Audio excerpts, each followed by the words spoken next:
Welcome everyone to Whimsy Woven Stories. Here, we explore gripping tales of real-life twists.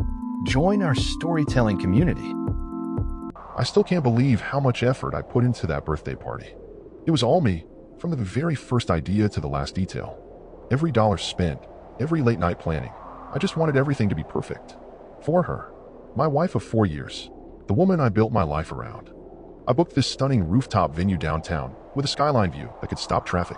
Got a 5-tier cake, chocolate and vanilla swirled together, her favorite. There was even a champagne tower, the kind you see in those over-the-top Hollywood movies, with crystal glasses stacked to the ceiling. I paid extra to have those twinkling fairy lights strung up, just to add that magical touch. Then other flowers. Orchids, bright, exotic, flown in from halfway around the world because she once mentioned they were her dream bouquet. It cost me a fortune, but I didn't care. This night was for her.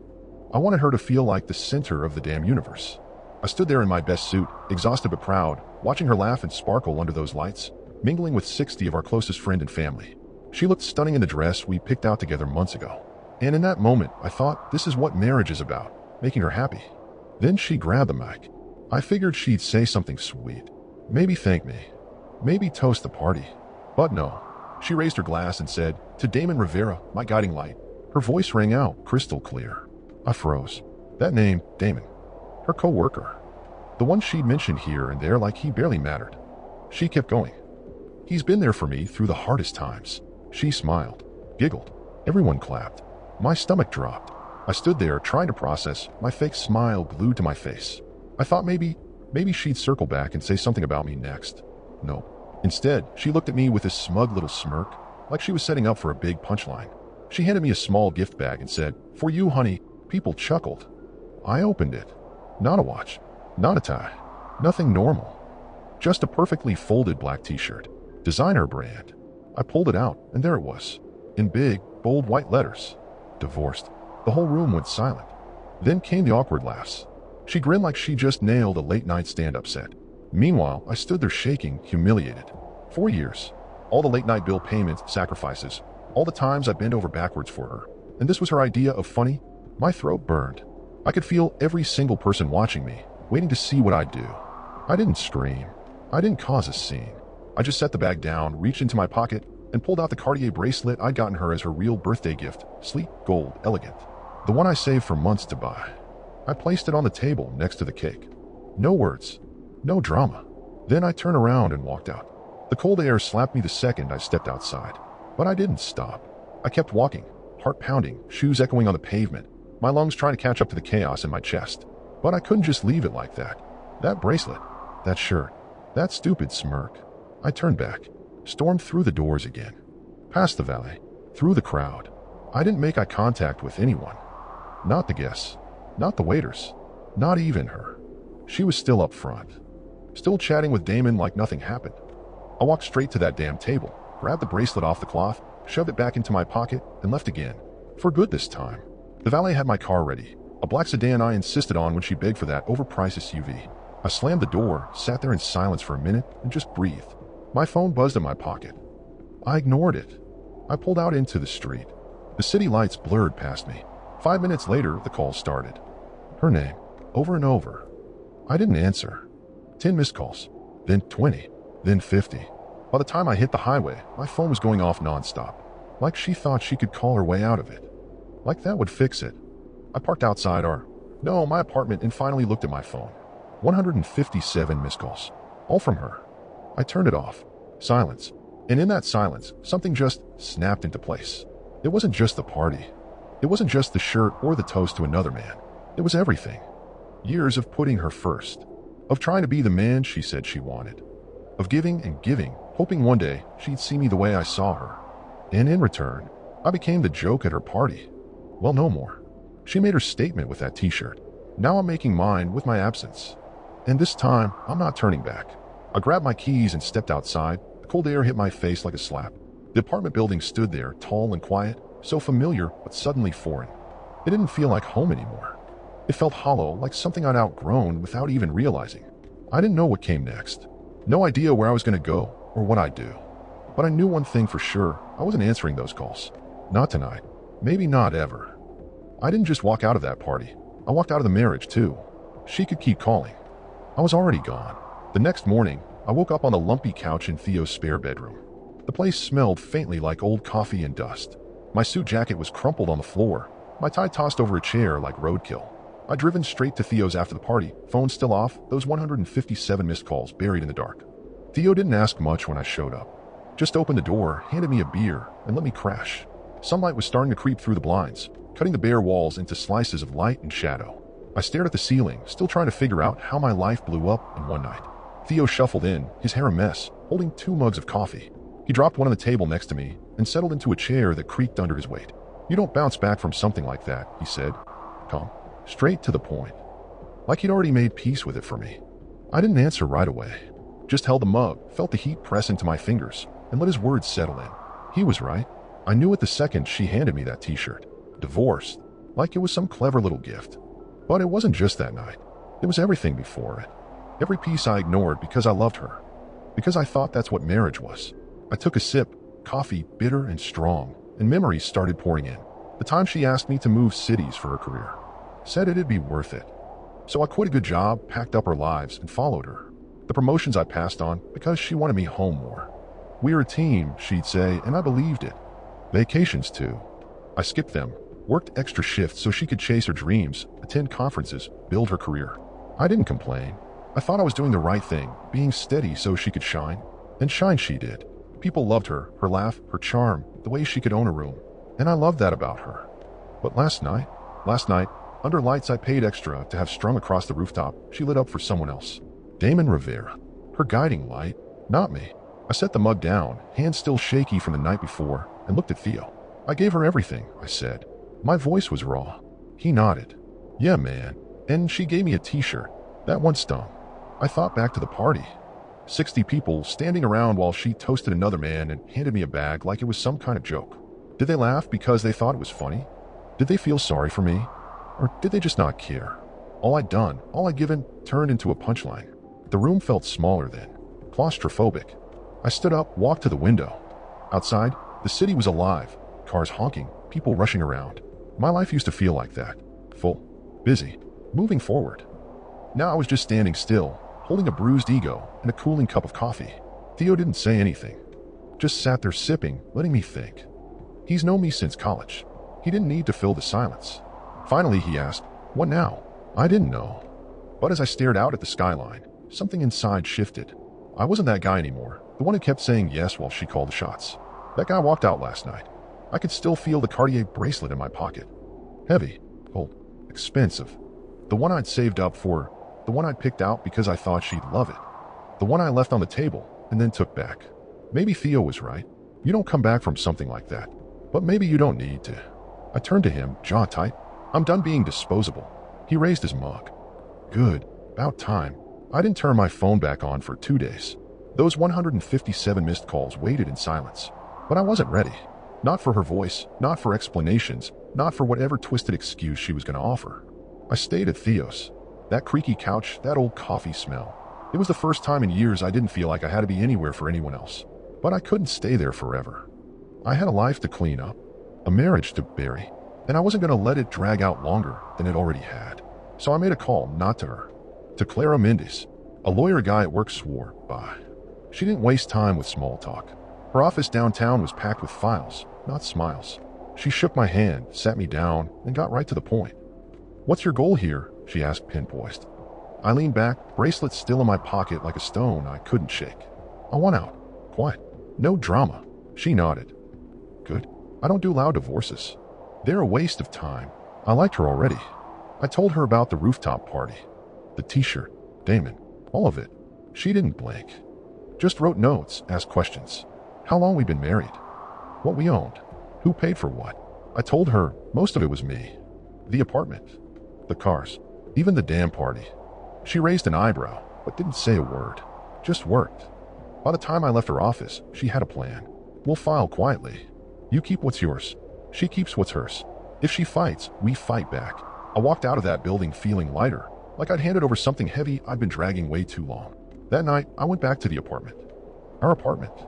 Only it didn't feel like ours anymore. She wasn't there, probably crashing at her sister's or with some friend. Licking her wounds. Wondering why I hadn't picked up. I didn't care. I just wanted space. Silence. The next morning, I got up and went to work.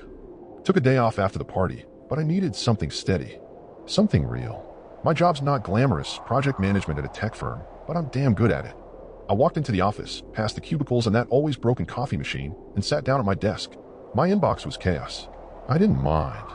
At least I could control that. Around noon, my boss Gregory stopped by. Big guy. Loud. Always wore shirts that clashed with his ties like it was a hobby. "You're back," he said, leaning on my desk. "Heard you had a rough weekend." I shrugged. Something like that. He didn't push. Just tapped the folder in his hand and said, "Got a new client." "Tough one. You want it." I glanced up at him. Normally I'd hesitate. Big clients meant late nights, and she used to hate that. But she wasn't around anymore.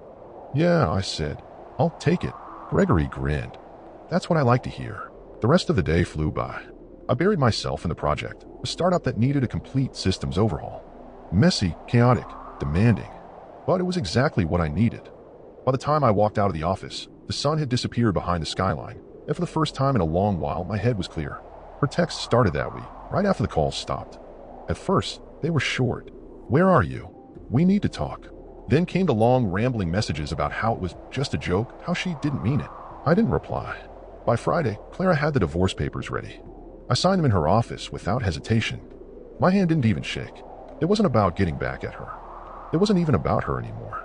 It was about me, taking back the life I'd given away piece by piece. That same afternoon, Gregory called me into his office. "You're killing it," he said. "Keep this up and we're talking promotion." I just nodded, but a small smile tugged at the corners of my mouth.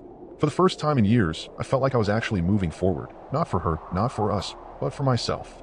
I started running in the mornings. Didn't plan it, just woke up one day at Theo's, my mind buzzing, and knew I needed to move. I pulled on some old sneakers and a forgotten t-shirt and hit the pavement. That first mile, brutal. My lungs burned. My legs felt like concrete. But I kept going. Step after step, breath after breath. By the time I got back, I was drenched in sweat and completely wrecked. But damn, it felt good. Like I was finally peeling off the layers of the man I used to be. After that, it became a routine. Up at 5, out the door by 5:15. Running through the silence of the city as it slowly woke up around me. Mile after mile, I ran through the memories, the party, the t-shirt, the years I kept saying yes when I should have said no. I moved back into the apartment full-time that week. She wasn't there. Probably holed up at a friend's place or her sister's, licking her wounds because I hadn't answered her messages. I didn't care. I started making the place mine. Tossed out those throw pillows she loved, but I'd always hated. Rearranged the furniture. Created a writing nook by the window with a small desk, a lamp, and a stack of notebooks.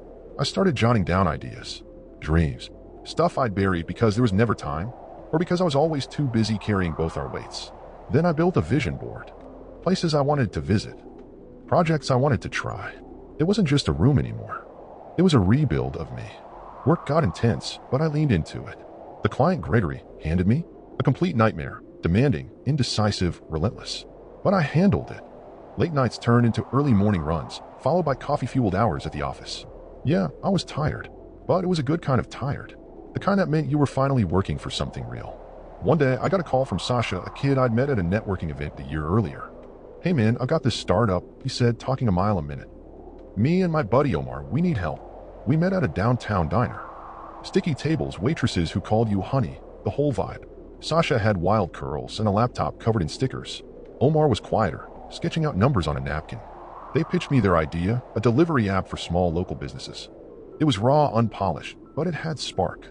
"I'm not a tech guy," I told them, "but I can help you get organized." They lit up like I just changed their lives. We started meeting once a week, budget planning, timelines, structuring chaos into something real. It wasn't paid work. Didn't need to be. One night after a long session with them, I sat at my desk and stared at the vision board. Thailand, a New York skyline, a sketch of a dream house. I grabbed a pen and added something new. Invest in Sasha and Omar. It wasn't just money.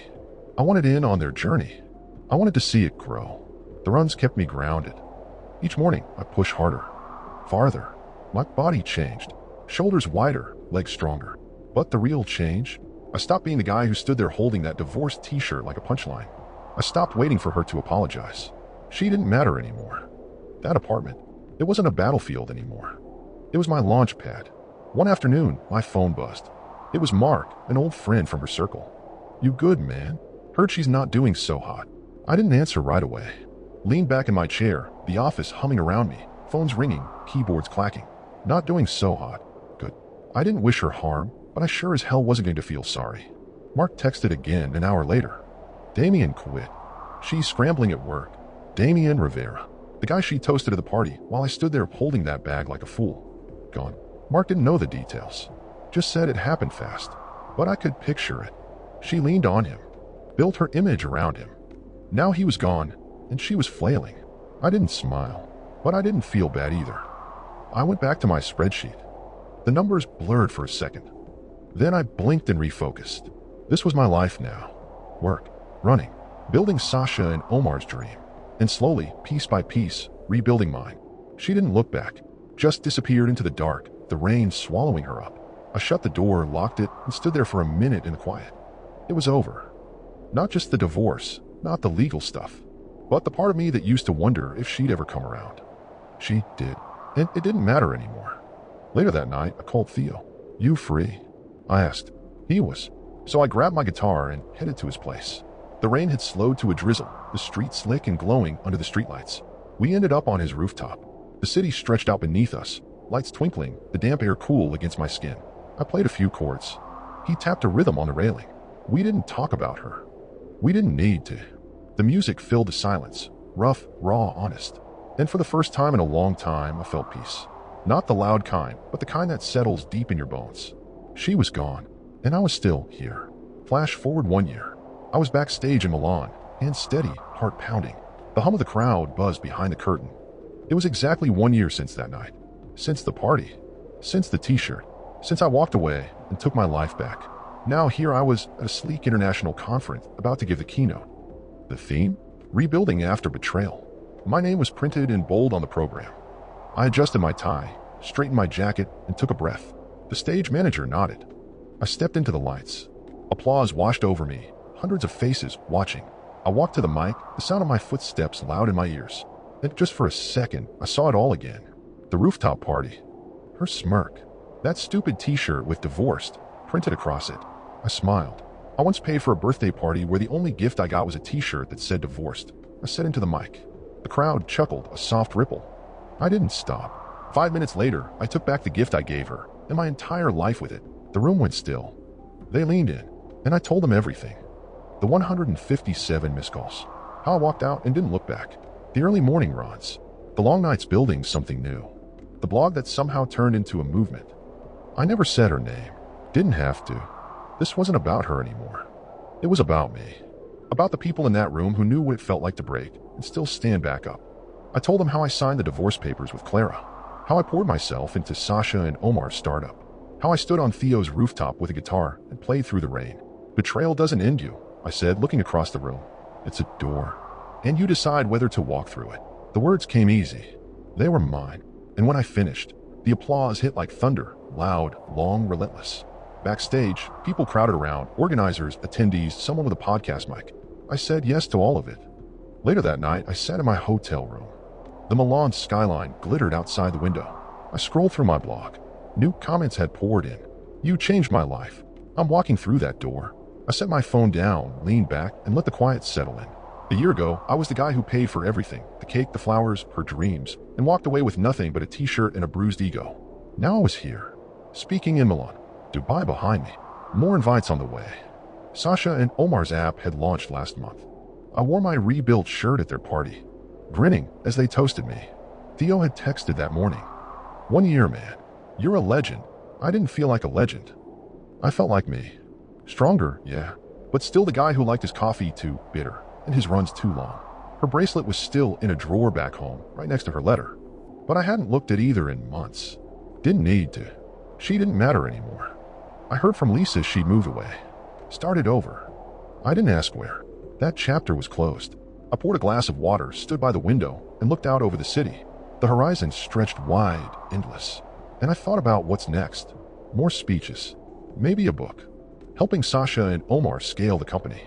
The blog, 157 missed calls, was a brand now. A battle cry for people who turned pain into power. I answered one call that night. My own. It was never about revenge. It was about reinvention. About choosing to rise when the world expected me to fall. The applause still echoed in my head. Not for her. Not for us, but for me.